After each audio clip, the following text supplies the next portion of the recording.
देवेंद्र फडणवीस जर का विरोधी पक्षात असते ना, तर आतापर्यंत त्यांनी सरकारच्या नाकावर टिच्चून कर्जमाफी घेतली असती आणि ओला दुष्काळ सुद्धा जाहीर करून घेतला असता. परंतु सध्या देवेंद्र फडणवीस हे मुख्यमंत्री आहेत आणि तेच या सगळ्यांना बोटावर खेळवतात, या सगळ्या विरोधी पक्षाच्या नेत्यांना. अर्धे तर विरोधी पक्षातले असे की त्यांना कळतच नाही की आपण सत्तेमध्ये नाही आहोत, आपण विरोधात आहोत. कारण की 70 वर्ष सत्तेची सवय त्यांना लागलेली आहे.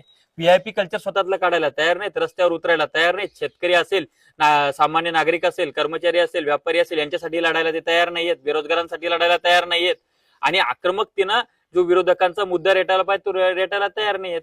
काही महाविकास आघाडीतले नेते तर सत्ताधाऱ्यांना मॅनेज आहेत की आमच्याकडे फक्त ईडी इन्कम टॅक्स येऊ देऊ नका, ज्याला जायचं काम पडू देऊ नका, आम्ही फक्त भावलेवरून विरोधी पक्षात राहतो, नावापुरता विरोधी पक्ष आम्ही जिवंत ठेवतो, असं सगळं चाललेलं आहे. ते देवेंद्र फडणवीस ज्या पद्धतीचा टोकाचा विरोध करतात आणि सगळे मिळून तुटून सरकारवर पडतात आणि मागणी मान्य करून घेतात, त्या पद्धतीची स्ट्रॅटेजी विरोधकांनी वापरली पाहिजे आत्ताच्या.